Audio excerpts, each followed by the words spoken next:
I'd like to welcome you all to a presentation of the National Arts Club Architecture Committee. While we can't wait to get back to our in-person programs, whenever that is safe and appropriate, we have been producing continuous programming since the beginning of the pandemic. Our viewership has exploded, and the NAC is so pleased to be able to bring 4 or 5 quality arts programs a week of all kinds to our members, guests, and an ever larger new audience. Throughout the year, we offer architecture programs monthly on a great many aspects of architecture. Be sure to look for our upcoming programs.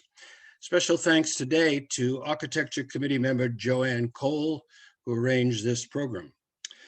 We'll be taking questions for our speakers, and we'll ask them after the presentation. So use your chat button to submit them during the program or later if you prefer. After the talk, we'll get to as many as we can.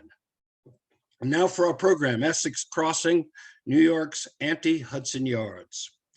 Architect Dana Getman, principal of SHOP Architects, which has designed everything from Uber headquarters to Fulbright University, Vietnam, and developer Isaac Henderson, managing director of Essex Crossing at L&M Development, will explore Essex Crossing, the $1.9 billion 6-acre mixed-use mega project on New York City's Lower East Side. Situated at the intersection of Delancey and Essex Streets, Essex Crossing is a city in itself with a multiplex theater, the new International Center of Photography, ICP, facilities for seniors and childcare, parkland, 50% of affordable housing, and the 4-story Essex Market that honors immigrants with everything from cooking classes to bespoke stalls for the Pickle Guy, Schaller and Weber, Veselka. SHOP designed the master plan and several key sites, including the Essex Market, the ICP, and 242 Broome, a luxury condo. We look forward to the time we can resume gathering in person, but although this program is online, we feel that you are here with us at the National Arts Club. And now, please welcome our presenters, Dana Getman and Isaac Henderson. Great, thanks, Steve. First, I just want to say, really great to be here, even if it's virtually. I live in the East Village, and I work pretty close to the club, so pass by you guys a lot, and just really excited to be able to present in front of this group, which is a really smart group of people and really interesting. So looking forward to our presentation. Yeah, I'll agree. It's really, I think Isaac and I have both been on this project since day one for this phase of it, which we'll go through in more detail. It's been over 7 years together working on it. So really excited to share it. And I think I'll share screen. Hold on one second.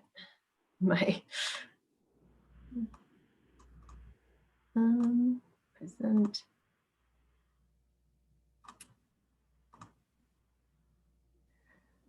Of course, this always works well in rehearsal, and then when you actually go to do it, it's coming up right now. There we go. Okay, and so I'm gonna run through the what of Essex Crossing first, sort of give people an understanding of the project, its history, and I guess Dana's going to go through the how, and how it was made in sort of the master design project. As Dana mentioned, she and I have been working collaboratively on this project for 8 years, and really the two of us were sort of the main lead points on assembling the RFP and the response. But Essex Crossing, like many of its uses, really is a collaboration team project. I work for L&M Development Partners. We're a real estate development company with construction, property management, as well as development experience. It's been working in this neighborhood in New York City for over 35 years. But we've also partnered on this deal with Iconic Investment Partners, as well as BFC Partners, and working with a number of architects, but first and foremost, working with Dana and her team at SHOP as the master plan. So I'm going to go through a little bit of the history of Essex Crossing, and I'm sure many of you have seen it, but it's really a project that's been in the making for 50 years. The quote that you see in front of you was from a really great article that we received from Michael Kimmelman in his article, Calling Essex Crossing Anti-Hudson Yards, as Steve mentioned. And it really is a new mixed-use mega project in the Lower East Side that heals civic wounds with hundreds of affordable apartments, community perks, and a sleek new home for Essex Market. And when he talks about the civic wound, it really begins in the history of the project, which was, between 1967 and 1973. The Lower East Side was sort of it was the sort of end of the Robert Moses era, and sort of the period of time where urban renewal and eminent domain was a feature that was really used often as a way of rezoning and displacing people. So, and oftentimes in the desire just to replace it with something else that Robert Moses and others had felt were a priority for the city. And in this case, it was really these lots, which are at the base of the Williamsburg Bridge, were designed to be a pathway between the Williamsburg Bridge and the West Village.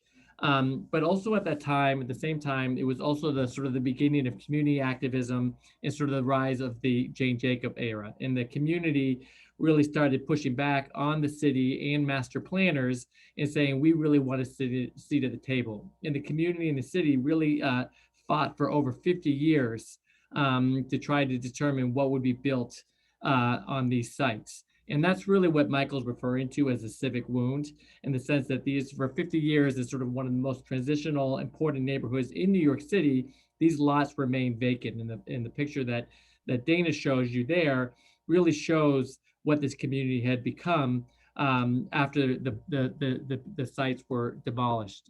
Prior to 1967, these sites were filled with tenements. Maybe Dana, you can go back to the site or show the next slide with the tenements on there. This gives you a picture of what it looked like prior to 1967. And although many of these sites were highly dense, oftentimes filled with low income, primarily viewed people of color, they were really part of the Lower East Side's history as a neighborhood of immigrants, where many people came to the Lower East Side and to New York City to start their lives in the career. Robert Moses and other urban planners, however, often derided these communities as sort of too dense, too crime-filled, and used their power of eminent domain to demolish them. And in this case, after they demolished them, the community pushed back, leaving an empty lot. And they remained this case in the civic wound for over 50 years.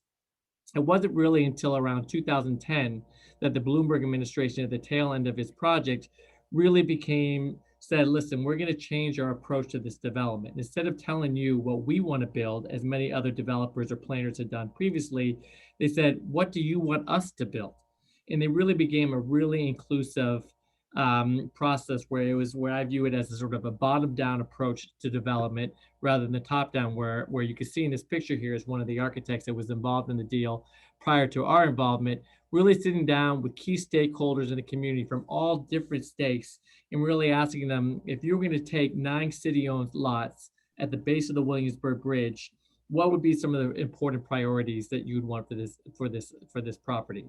So they really started sitting down, working together and collaborating, and started thinking of a plan of what to build. And they had a number of shreds. They met almost on a weekly to a monthly basis. And they came up really with a set of priorities where the community said, if you agree, city, to give us X, Y, and Z, we'll agree to allow you to A, issue an RFP, and then B, more importantly, give it to a private development company who is willing to commit to the criteria that we outlined and develop the site.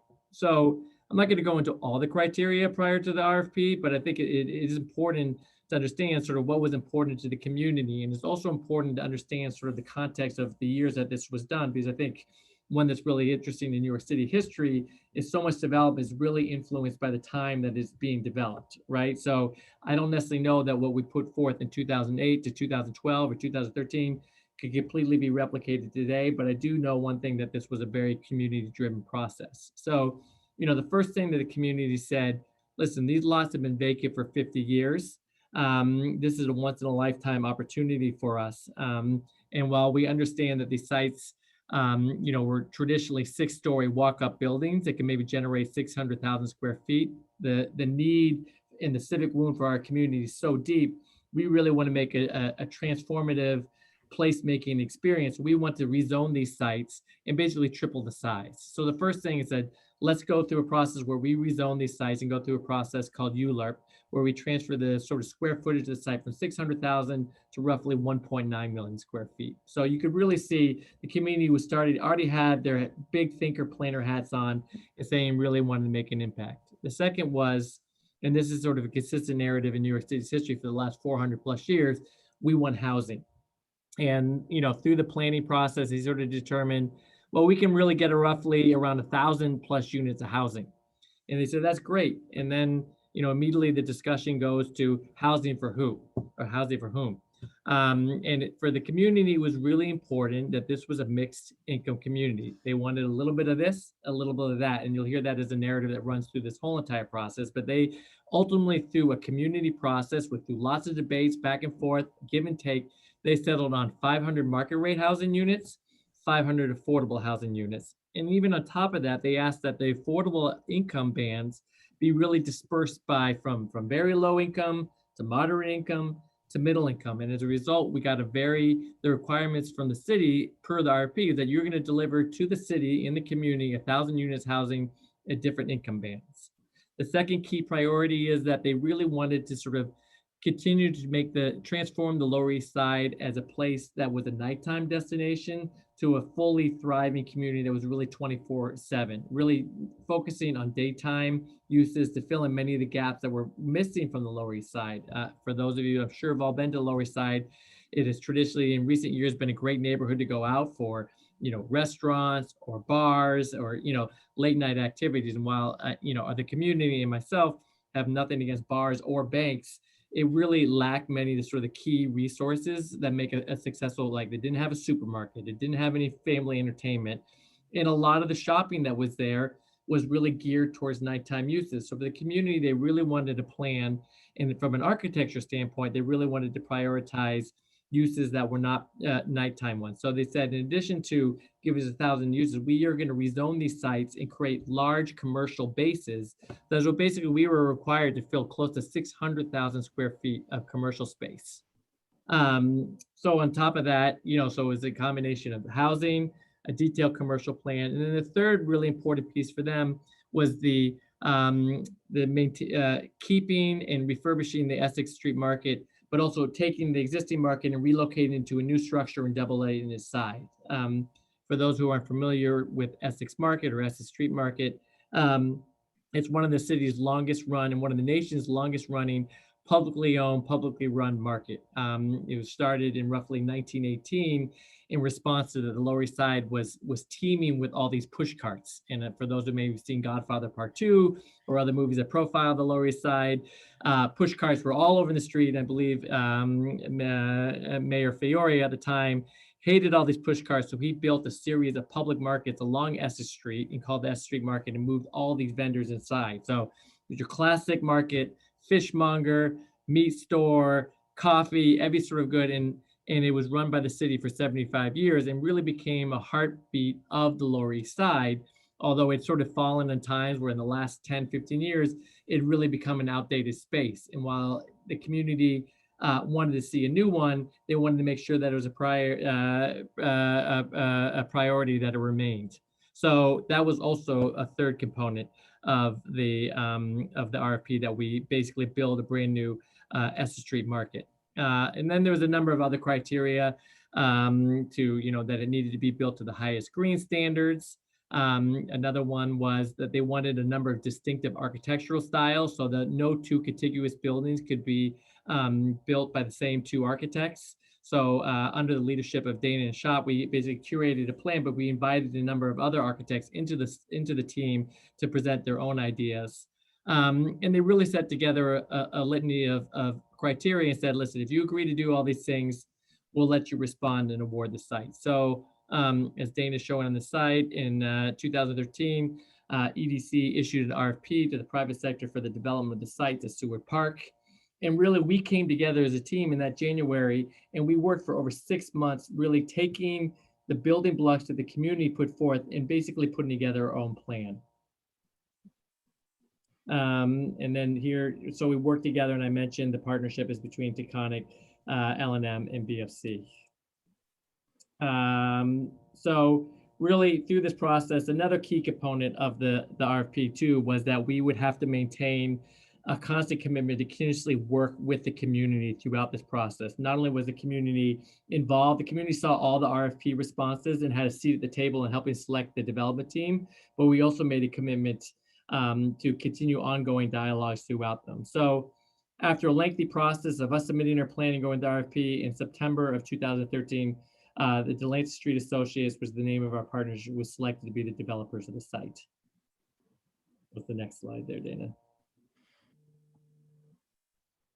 So next, I'm just going to sort of run, through what Essex Crossing is and what our proposal really is. It has a number of different components, and it really sort of around residential, commercial, and community and cultural. And we really felt that it was, to be a successful, thriving community, you really need all these components. I mean, most developments, you're forced to sort of, conform yourself to the sort of the box of highest and best use or whatever the land price is. But because we are working this as a public-private partnership, we were really able to sort of say, we'll tell you what we want to build. And really we're able to sit down with our thinking caps and really create a master plan community that was responsive to the needs of the community rather than only being responsive to the needs of the market. I think that's a really distinct, and market by I mean real estate market, a really distinctive thing. So the first thing is we knew that the community really was lacking and had a rich history of community and culture facilities. So as a development team, our plan committed to providing over 100,000 square feet of community and cultural spaces. Within that is the brand new International Center for Photography's Museum, which I definitely encourage you all to go to, as well as the location of their photography school. For the first time in the history of ICP, is now located all in the same building and contiguous. So students and the museum are all located in one place together. So that's a great aspect. Another thing I touched on was the Essex Street Market. We were preserving that market and relocating from its existing thing north of Delancey to the other side of the street. I touched on the International Center for Photography. Another really important thing to the community was that we maintain and provide space for many of the important nonprofits that make up such a part of the history of the Lower East Side.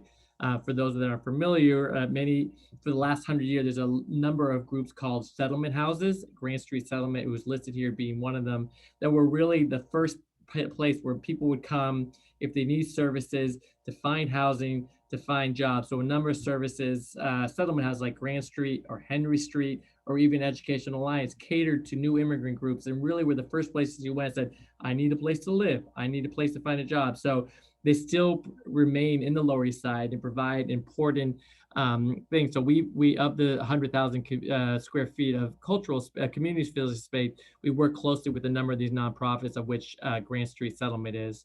In addition, we also have one of the largest urban rooftop farms located on one of our buildings. So we set aside space on our large roof farm where we're working with a nonprofit called Project East, where we actually grow vegetables throughout the year in around an acre farm and then actually sell the vegetables down in the market.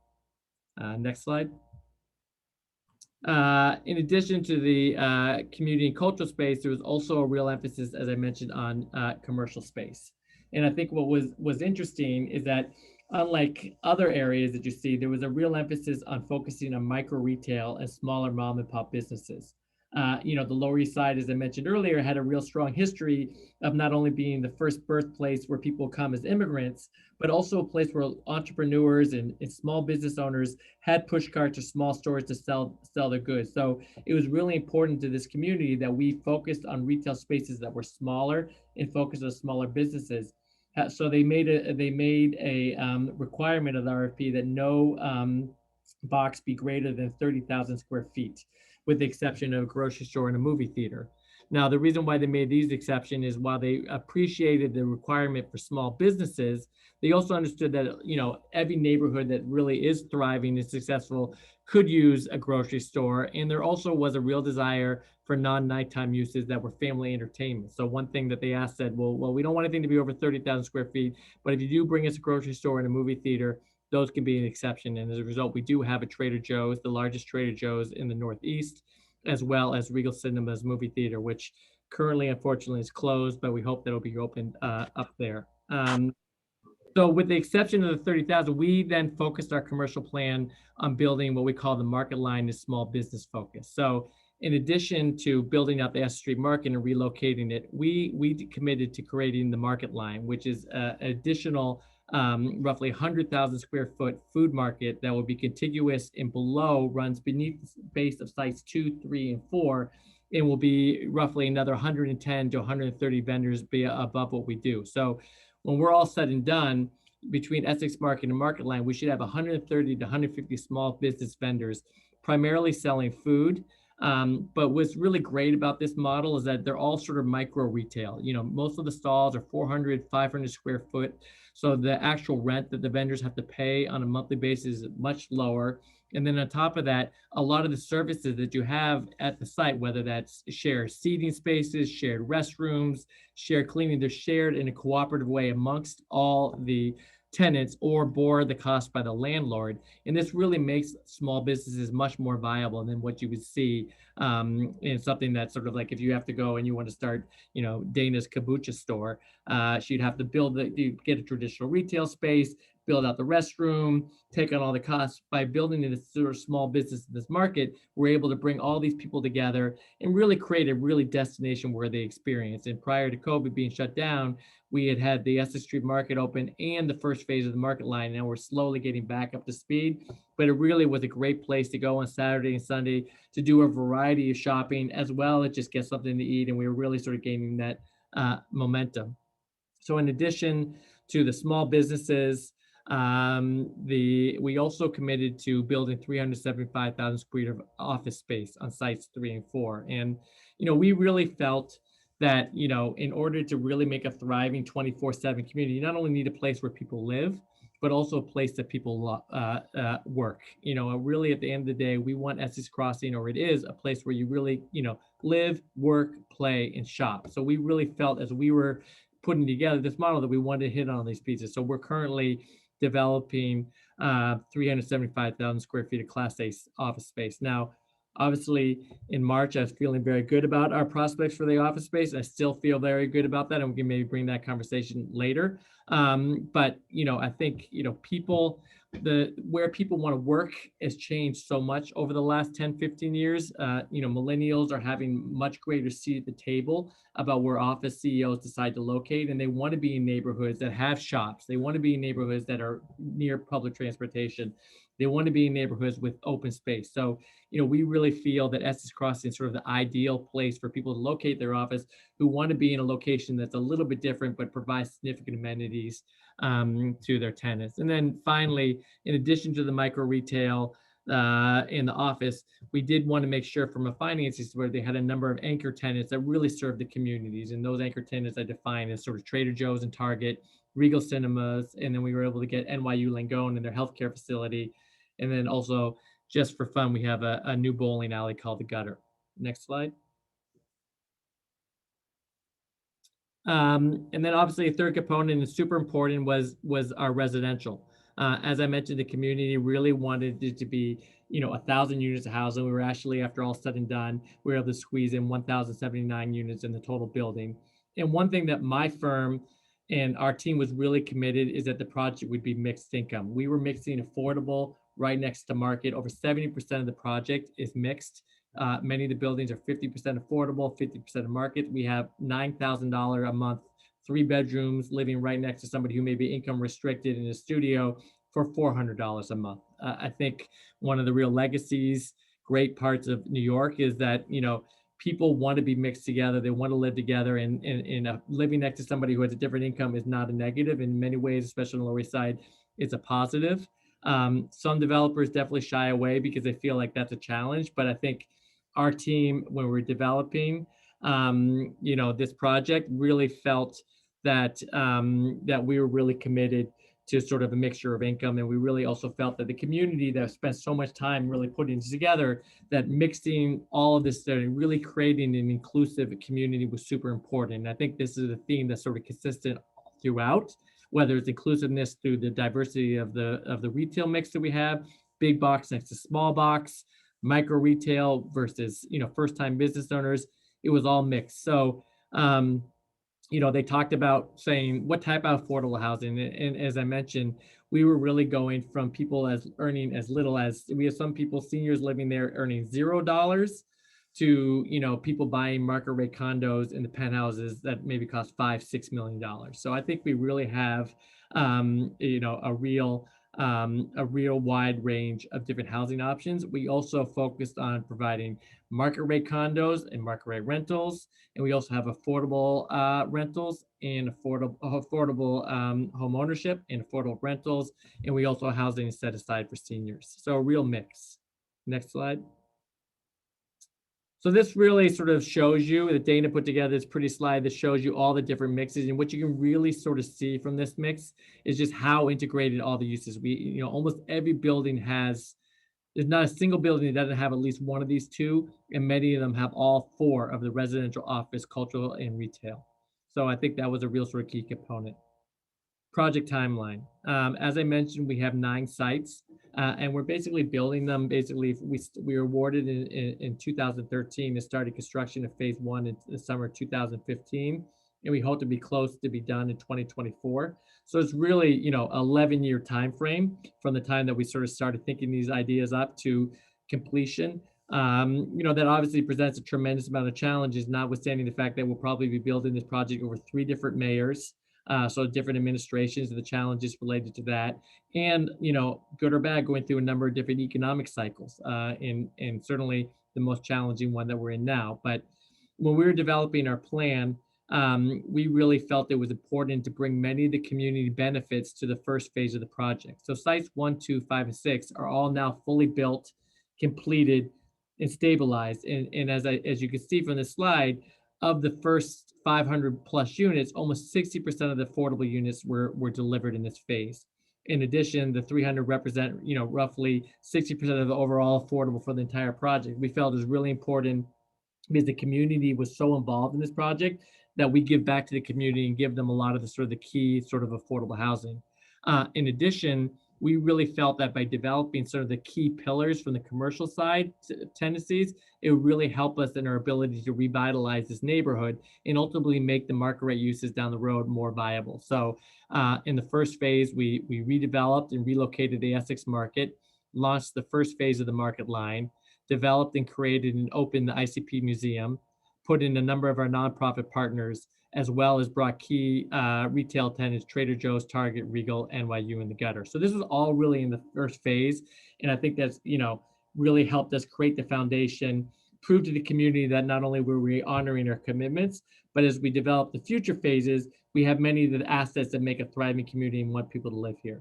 So we've completed those 2, and then we went to the winter of 2017 in phase 2 on the next slide. You can see sites 3, 4, and 8. So 1, 2, 3, 4, 5, and 6 are all the 6 sites south of Delancey. So we felt at the phase 2, we would complete fully the development of the south side of Delancey, as well as bring one of the northern sites. So in this, again, we focused a lot on developing the residential piece, but we also felt now that we had many of the key stakeholders in place, we then began developing the office space, as well as phase 2 and 3 of the market line. At this point, site 8 is fully complete. It's senior housing, it's fully leased up. And site 4 is nearing completion, and we're moving people into the building right now. And 3 is under construction. So right now, a lot of our focus right now is finding a key office tenant to have in place. Next slide. So the final phase, we're planning right now. We're trying to figure out how to navigate and move it forward. They're the smallest 2 sites. They probably represent around 15% of the overall projects, around 80 units of housing and community retail. Next slide. And as I mentioned earlier, one of the real sort of key aspects for this community is sort of the diversity. And that really reflects to everything we're talking about, from obviously the uses and the asset classes, but also really for the architects. And this is really led by SHOP and their ideas. And that, I think that's something they should be applauded for. I think most architects are like, we want all 9 sites, of course. But, I think SHOP read rightly that the diversity of styles in players was really important. So we made a commitment to basically have no 2 contiguous buildings by the same architect, and they all have their own different distinct styles to them. And I think that really works really well with the Lower East Side, which, is, while it is sort of a traditional New York neighborhood, it is also one of the more eclectic neighborhoods in the city. And I think it really, everybody wants to be an individual. So I think having a different mixture of styles and features really worked. And also a project scale, we're really lucky that we're able to attract some of New York City's best and brightest architects. So Shop did site 1, Handel did site 2, Secheretti did site 3. Shop also did the Essex Market located in the base of site 2. Buyer Blinder Bell did site 5. And then Datner Architects did site 6. So I was, for me, it's a dream to get to work with all these different teams and designers to really have this impact. But I think if you go down, it's not just one distinctive style, and it really, really sticks out. So the next couple slides, I'm just going to run you through quickly each of the sites. So site 1, 242, is the home of the new ICP, which Dana will go into a little more detail, as well as an 80-20 market rate condo. So these are for sale units. 44 of them are for sale market rate units, averaging around $2,000 a square foot, side by side in the same building, with 11 affordable units that average around $250 a square foot. Next slide. So this site 2, is a 195 unit rental building, 50% affordable, 50% of market, and home of the new Essex Street Market. Handel Architects designed the exteriors, and Dana and Shop designed the interiors in the new market. Next one. Site 3 is a new building that's currently under construction. This is going to be home to 82 new market rate condos. Secheretti was the architect. This also has the first phase of our office, 175,000 square feet of office space. This will also have the second phase of the market line. And one thing that we committed to, we've actually have tunneled under Norfolk and Street and Suffolk Street. So when complete, you'll be able to walk underground on the base of site 2, the Essex, to site 3 to site 4. So the market line, when completed, will be continuously contiguous with all 3 buildings, interconnected by tunnels that we've developed underground. Next slide. Site 4 is the Artisan. This is a current building that we just completed. It's also going to have office space and market line, but it's also going to have 263 rental units. Handel Architects was also the architect for this project. Next one. Site 5 is the Rollins at 145 Clinton Street. This is where the Trader Joe's and the Target are located. It has 211 rental units. This was designed by Buyer Blinder Bell.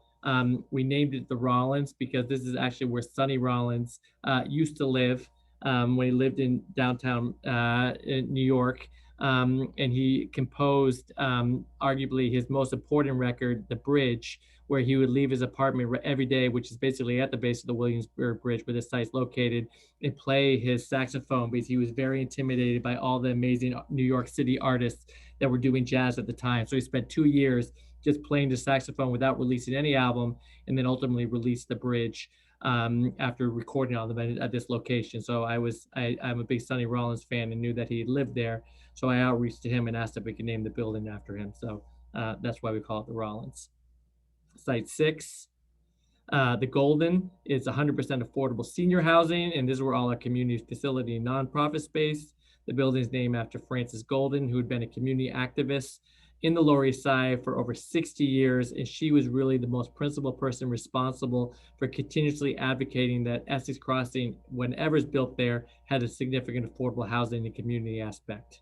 So that was really important to her. So we named the building after her. And she recently passed away, but she lived to be 95 years old. And it was really one of the highlights for me to be able to name the building and honor her at the opening ceremony. Next slide. And this is just a view of the sites 2, 3, and 4, which, as I mentioned, will be interconnected with the market line subgrade, as well as the park that we built there. And gives you a view from of the buildings from looking towards Delancey Street, but this really the Broome Street elevation. Next slide. So Okay. you have talked too much already. That's okay, Isaac. I can do this part quickly, and it's great to get so much background on the site. So I'll go through the concept for the master plan, and then a little bit more detail on the Essex Market, and also ICP briefly if we still have time. So as Isaac said at the beginning, this was a real hole in the neighborhood, and we really started to think about how we could use this development to stitch together the really great neighborhoods that surround this part of the city. So, as many of you are familiar with, there's a lot of vibrancy surrounding this site. And it really created this opportunity to create a new heart for the Lower East Side. One thing we also had to navigate was the scales. A lot of the pieces that Isaac spoke about in the 60s that were redeveloped were at a very different scale than, the finer grained fabric of the 20th century and 19th century buildings. And how does this project navigate those two without feeling totally foreign to both? And then it's also really connected via public transit. So it's a great place, not just for the neighborhood, but also could become a destination. So, we're thinking about the neighborhood historically. There was always this vibrancy and activity on the street. And one of the things that really struck us was how much of the pedestrian realm had been taken over by the car, especially being at the base of the Williamsburg Bridge. And how do we mitigate that and create more space for pedestrians? And also, how do we get that finer grain? It was so good working with Isaac and the Delancey Street Associate team, because they got it. They got the vision that it's not just about the targets and the big ones, though those are helpful and people need those. The smaller scale retail, the mom and pop shop that really gave the neighborhood its texture, who you're buying your fruit from, that scale also translates to the architecture. So this is a photo of what the Essex Street Market was originally. And, we stuck onto this as like, okay, the Essex Market is the heart. And can we make it the physical heart and make it something that draws people in and actually reflects physically the importance of it in the community culturally? So these are kind of some early diagrams from that RFP phase, but it was really in site 2, could we open up and create a multi-level market, not just a single floor, to really unlock more space within the blocks? As Isaac mentioned, the zoning, we did have to build full block. So while the sidewalks are generous, there's a lot of people, and we wanted to create, see if we can create like a third place or more space for pedestrians within the blocks. And then how you bring light down and connect it back to the city, the street grid. And so this was the concept for the merging of the Essex Market, which is at grade, and the market line. It starts to become a weaving of space, always connected and oriented back to the street and back to natural light, but gives more opportunity for a multi-level pedestrian experience. And then that continued from site 2, which, if you can see my cursor, is on the left, through site 3 to site 4 over to Clinton Street, and really starts to link these sites and give more space from within the sites back to the pedestrian, because unfortunately we couldn't take over Delancey Street. And an axon view of where that connects. So to go into a little bit more detail in the Essex Market itself, so this is a view coming into the Essex Market. If you haven't been there, I highly recommend it. It is open. And that you'd see that layers, the mezzanine, the market itself, and the market line below. And we worked really closely with Hugh Boyd, who is the stall design architect, and the vendors, because every single vendor from the historic market, or for the original market, moved over to this market. And we really wanted to create a space that was inviting and welcoming, but also that was comfortable for everybody.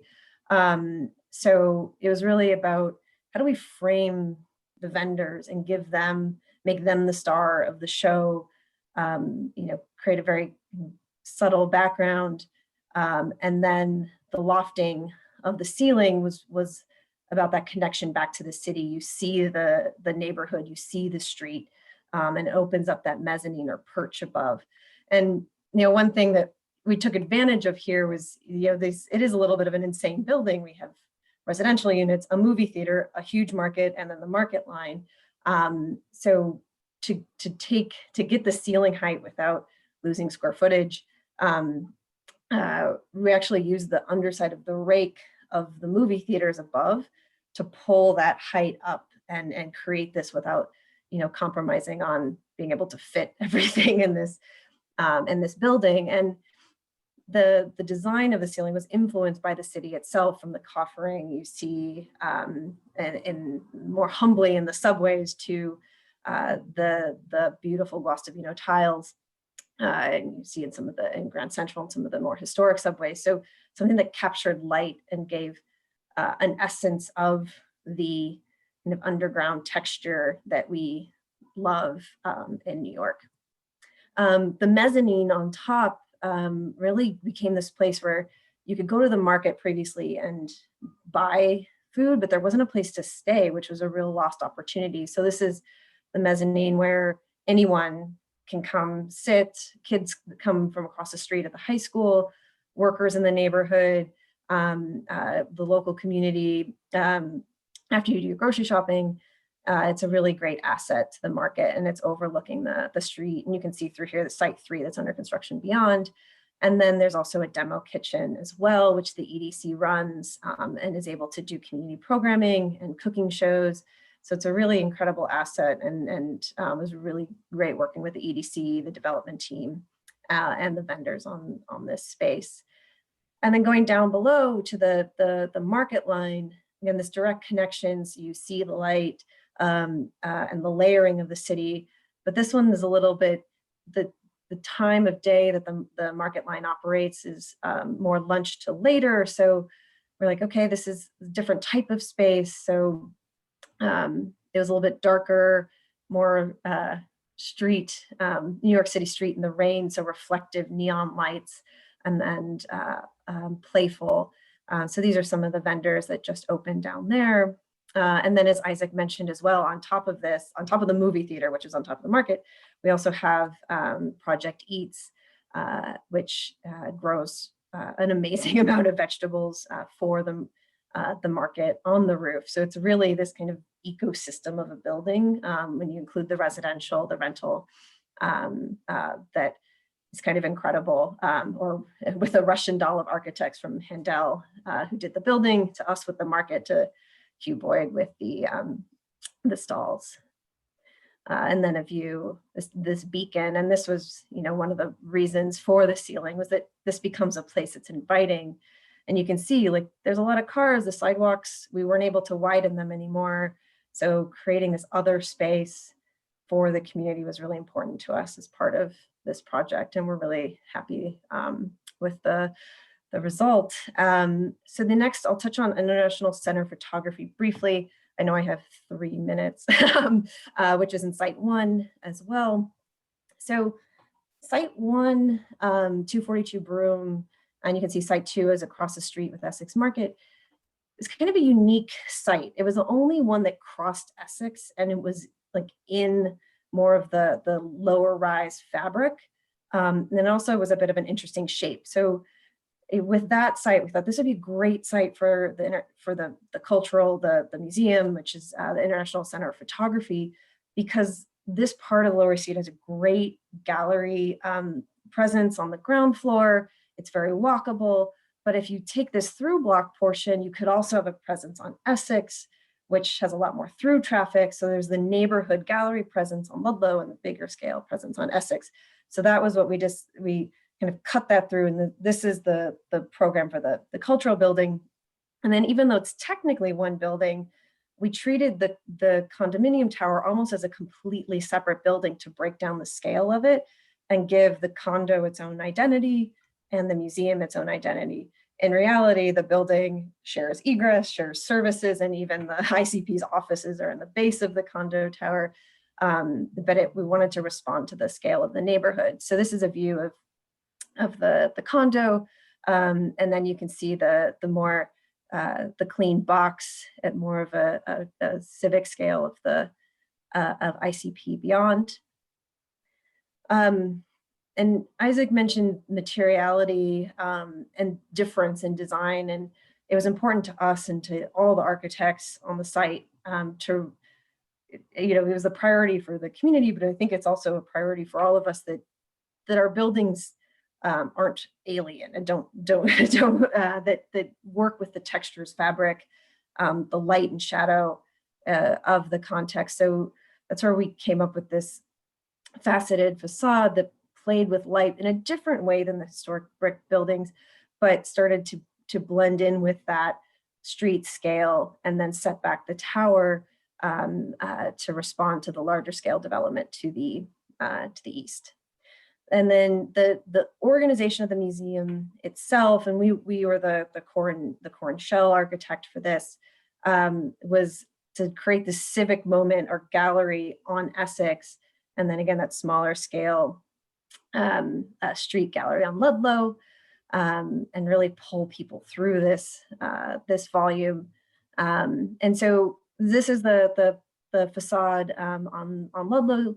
As many of you know, natural light is not amazing for art galleries. So while we couldn't have windows on this facade, we came up with a system that faceted and was an abstraction of some of the shadow play you see in scale of the windows in the neighborhood. And then that's the entrance. And between the two buildings is the stair that links you up to the galleries, and creates, it's almost like a Soho stair, giant reveal between the two buildings. And there's a detail of that. And then this is the stair. So there's a physical break between them that gives you that space and that sense of grandeur. And for the architects, this is the egress. So it was, but because the egress was the access stair, we really wanted to make it something that felt special. And then on the Essex side, it becomes this larger scale gesture with this gallery that faces the street and the rest of the project beyond. So with that, I will wrap up and stop sharing. Or 1 minute, I think, passed. But yeah, happy to take questions. Oh, Steve. Thank you so much. Thank you. We do have a number of interesting questions, so let's see what we can get to here. First of all, a couple of quick ones for you, Dana. Are there height limits to the buildings? Yes, there's very, we call it tight sweaters, zoning envelopes, that there was some flexibility in where you could locate the towers, but there's very strict height restrictions. More or less, there was a podium height that responded to the to more of the tenement scale buildings, and then tower heights. And then every other site, the towers had to vary, so you didn't end up with a wall facing Delancey. So not a ton of flexibility, but we pushed as much as we could within those envelopes to get some of the shaping you see. Okay, a question for either one. Was any parking built on site? No. I mean, it's really interesting. This community was very, as I mentioned, it went through a process with the community, and they rezoned all the sites south of Delancey. And as part of the rezoning, they said you could have between 0 parking spaces and up to 500 parking spaces, and they could be limited to, I guess I would say, sites 2, 3, and 4. So that for the community, they really wanted to stress this as a transit-oriented development, A, and B, sort of really encourage healthy living and walkability. Although they did realize that in some cases market would like to have parking. But once we came up with the idea of the market line, which is our market at the subgrade of sites 2, 3, and 4, we essentially made it impossible parking on those sites, because you'd have to go 2 levels down, which is cost prohibitive, and to the subways right underneath. Right. We felt really comfortable understanding our community that we could go take the chance not to have a parking, emphasizing market uses over parking. And, to this day, I think we've been really successful. I mean, we have high-end condos. We never get a word about a parking to some of the most car-dependent uses sometimes, whether you call that Trader Joe's or Target or even the movie theater where people oftentimes drive to. We really felt that because of the inclusiveness of this project and its location and proximity to transit, that we have none of our uses have ever said we're only coming here if you provide parking. So I think we made the right decision, but that was also largely the result of the community having the courage to sort of say we're okay with as little as 0 parking space. Right, a little bit of a surprise there. Yeah, exactly. Certainly get that in other communities. We had a few questions about the affordability of the apartments. You mentioned that some of the studios might start at around $400 a month, but is that governed by any regulation, or is that something that's been achieved elsewhere? Right. So I'm not going to get too much housing policy geek for what you guys want, but essentially the concept of affordable housing is that nobody should pay greater than 30% of their income right? So based on family size. So if a family of four is earning $100,000 a year, they would pay no more than $30,000 a year towards a 3-bedroom apartment, right? So on an annual basis. So the community is like, we want apartments that really focus on a range of incomes. So we have apartments that are as low as available to a single person earning $15,000 a year, to a range of maybe a family of four that earns up to $155,000 a year. And once you sort of, from that scale, they basically said, listen, we want roughly 200 apartments to be available to a family of four earning $60,000 a year. And then we want another 100 units set aside for very low income seniors, maybe earn equivalent to Social Security amount. So let's get you to $30,000 a year. But then we want another 200 apartments that are available to people and families that are in the $110,000 to $155,000 a year range. So it's really based on people's income. First off, in order to qualify for one of our apartments, you have to be earning not too much and not too little.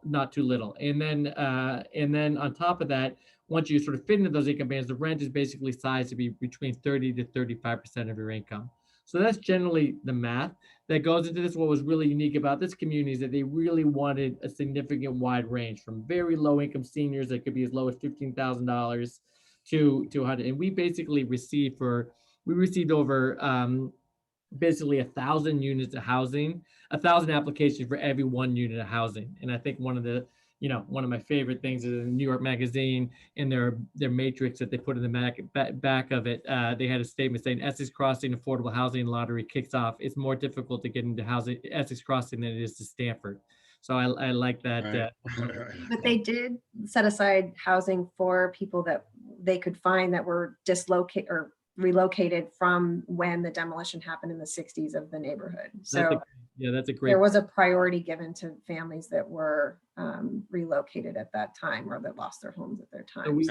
And when you say they, this is the New York City Department of the city. Yeah. So the community said, how many families were there? 1,500 families were displaced between 67 and 73, the demolition. And they basically said anybody that could prove that they lived on those lots between those 6 years would have the first priority for the affordable housing. So we have 30 families now that have relocated back to the Lower East Side, back to Essex Crossing and Seward Park after being dislocated for 50 years. And I think that has to be one of the longest urban coming back to their home in the history of affordable housing, and something that we're immensely proud of, and the community is really proud of, that these people who had basically spent 50 years on a journey of substandard housing now have a beautiful new place to live.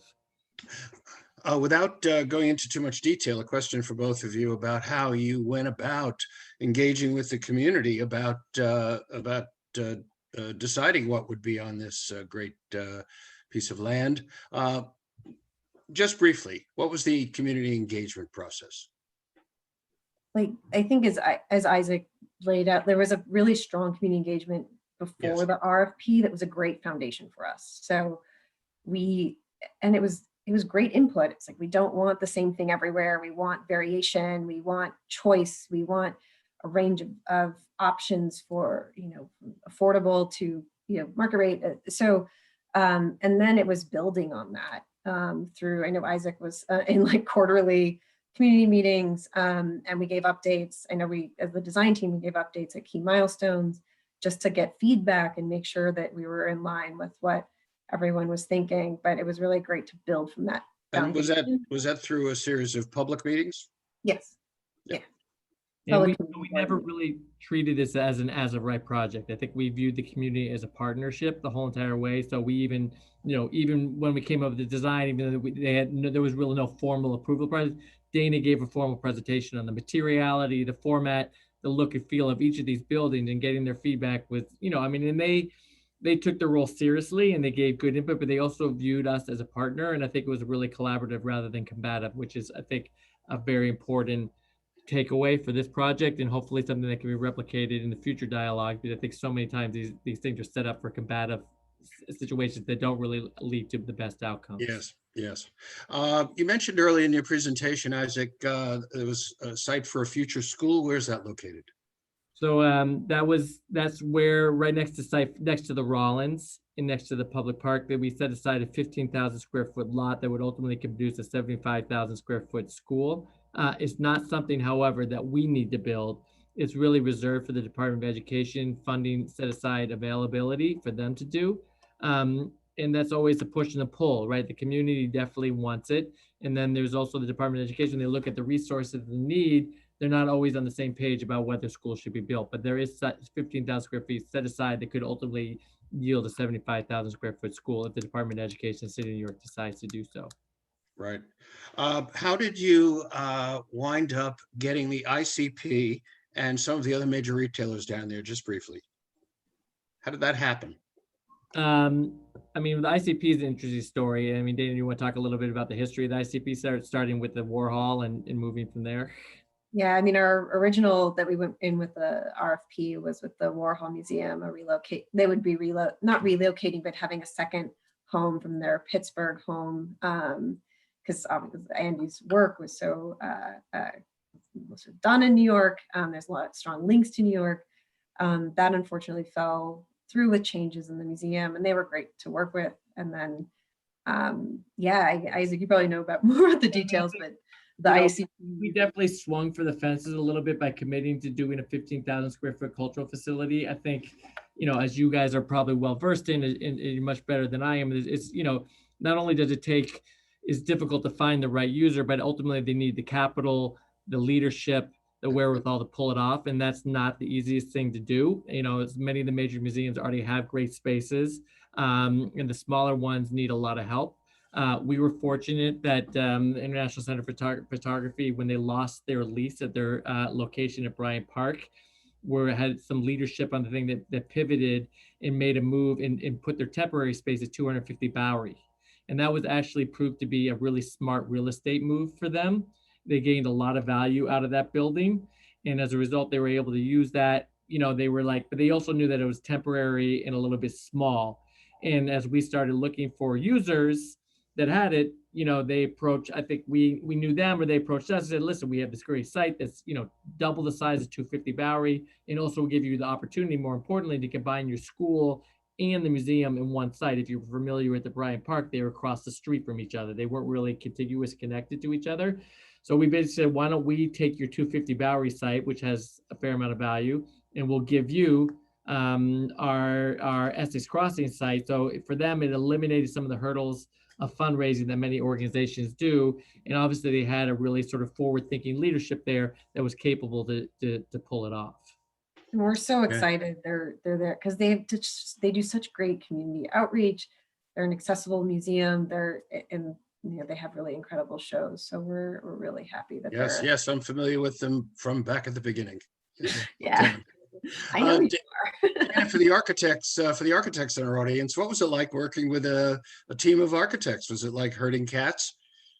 Well, everyone had their own autonomy on their own sites. So, I think it's, it's about respect and working together, and all of our goals are the same. So, you get in there, you coordinate but it was really fun, especially, working directly with Hugh Boyd on the market itself, which is probably I haven't worked with him before, and he just had such a knowledge of how markets work, and it was a really good partnership there. But we always work collaborative. To do this scale of work, you have to collaborate and bring a lot of people to the table, and that was really important. And it was great working with everyone. And I think, a project of this size and scale, I mean, I think so many people, there's so much pride of being part of the teams. It just, in the spirit of collaboration has been through it. And that speaks to the development team, but also the architects too. And I think they really, worked well. And I think, even to the point when they share design with each other, like, oh, well, maybe your color of your building is a similar anodized aluminum to mine. Maybe we need to pivot on that. It sort of was a site 2, site 1 thing, but they all got through it. And, site 2 had 3 different architects. It had Handel as the master architect, shop as doing the market and the market line, and Hugh Boyd as the public market. So she's not giving herself enough credit. It was a lot of herding cats in coordination, not to mention. And we're all still friends, and we get drinks, so we're good. Well, I know that when any architect looks at a site, they take in the environment and put it into context if they can. So here, a lot of the context was being created brand new, so not so easy. Not so easy. Well, there are questions we couldn't get to for lack of time, and I'm sorry about that. But I'm not sorry that we had this wonderful presentation by two terrific presenters, Isaac Henderson and Dana Getman. And I want to thank you both, and I want to thank our entire audience for being here with us today at the National Arts Club. And I know that I'm going to get down there as soon as I can, but I'm not going to jump in my car to drive down there.